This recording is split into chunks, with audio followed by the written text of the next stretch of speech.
I'm sore. I'm battered. The IRS got me good this year, so... yeah. You, huh? That's bad. No, I mean, bad.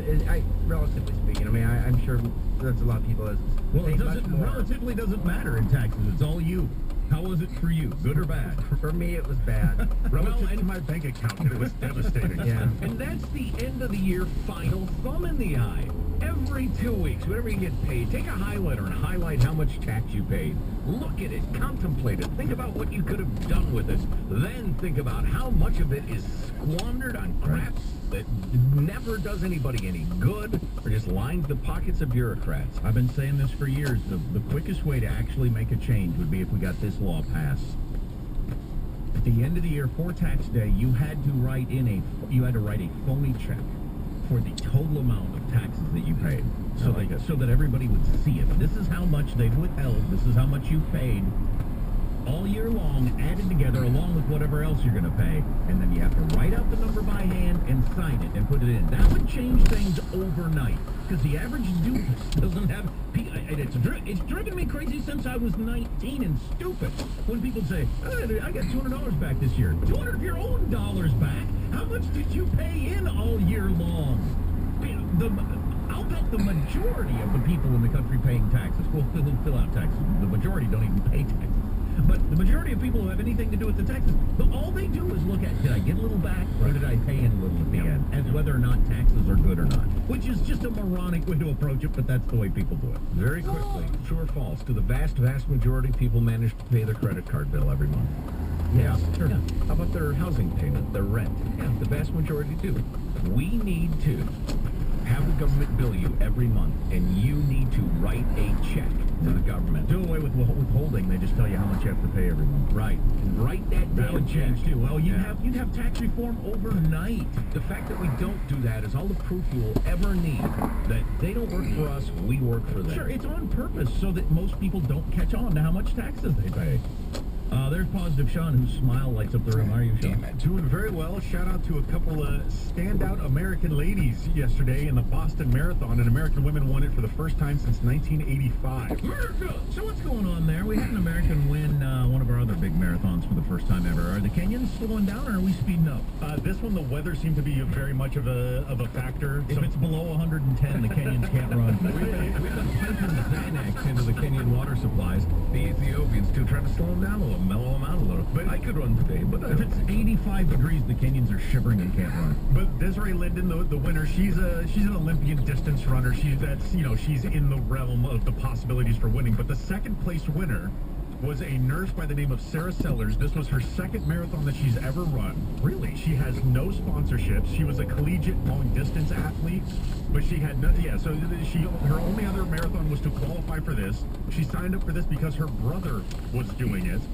After paying her $185 entry fee, yes, for some reason you have to pay $185 to run 26 miles.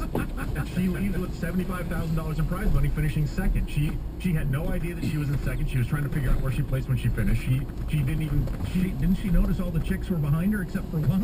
In marathons, at some point you're essentially just running by yourself anyways. Trust me, I know. The one marathon I ran, I was really by myself. But yeah, she said, I look at going into the race, I shouldn't be on the same page as any of these top 20 women. They're in a different league than me. It's weird. How do you accidentally run a marathon really fast?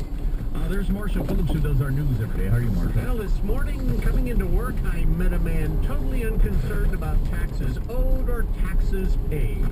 Another night at the open road outside the front door of the Armstrong and Getty broadcast Sure, who's living off of some of our taxes, I'm sure, in some way. He was passed out, a gentleman definitely not concerned with taxes, snoring merrily away. I only admire him. I figure out what ambulance you guys go into. I've been coming here for years. I've never seen this. Well, perhaps by the time you get here, we have chased them all. Ooh, that was earlier tonight. Yeah. That was, what was that? Work ethic shaming or something. Yeah, I like it. Yeah. In favor of that. I'm Jack Armstrong. He's Joe Getty on this. How did it get to be Tuesday, April 17th, tax day? Setting you straight in 21.8. We are Armstrong and Getty, and we approve of this program. I think Marshall's onto something. We need a more Trump-like atmosphere in here, more infighting, more competing amongst yourselves for our favor. Yes, I love that idea. All right, let's begin the show officially now. According to FCC rules and regs, here we go at Mark.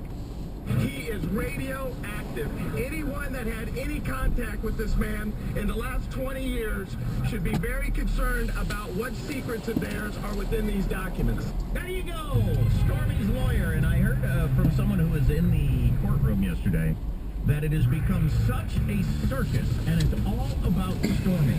When the thing was over, 400 reporters were gathered around her to hear what she had to say. Not Cohen, not any of the other players involved in the supposedly presidential impeachment sort of case we got looking at it.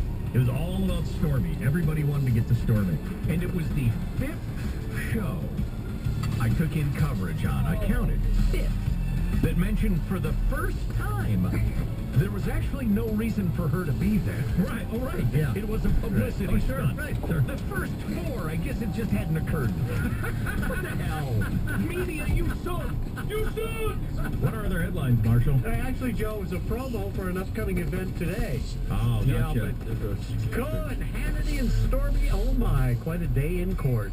The Supreme Court is going to be hearing a tax case that will most likely affect you, and for the first time ever, a rapper wins the Pulitzer Prize for music. The what? For what? Who knew there was a Pulitzer Prize for music? There you go. Stories coming up minutes from now. Armstrong and Getty. What the hell is that? Somebody's jealous.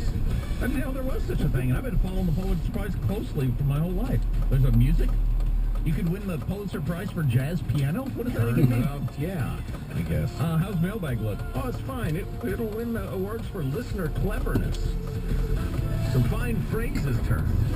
And we'll have some tax facts for you that I think you'll find interesting or perhaps horrifying. You got the whole attack in Syria, you got Sean Hannity and Stormy Daniels, you got all this stuff coming up. I hope you can stay tuned to the Armstrong and Getty Show. Armstrong and Getty. The conscience of the nation. 16 minutes after 8 o'clock at 99.1 FM Talk, 38 degrees, mid-50s today. We do have a couple of accidents. One in Sparks at 445 and Disc, south of there, and 395 Topsy northbound, north end of the Carson Valley. Both of those accidents are non-injury accidents. Morning in the mountains, just Mount Rose with controls. Everything else open with no controls. The best time to call for seamless gutters when it's not raining. Call Precision Seamless Gutters for a prompt free quote. Call 425-1235. That's 425-1235. 5th time in about a month. A fire at a vacant warehouse on Dermody, 555 Dermody in Sparks. Arson suspected, but has not been confirmed as yet. Do you have that switch that doesn't actually switch anymore? Maybe a pesky outlet that doesn't work or breaker that keeps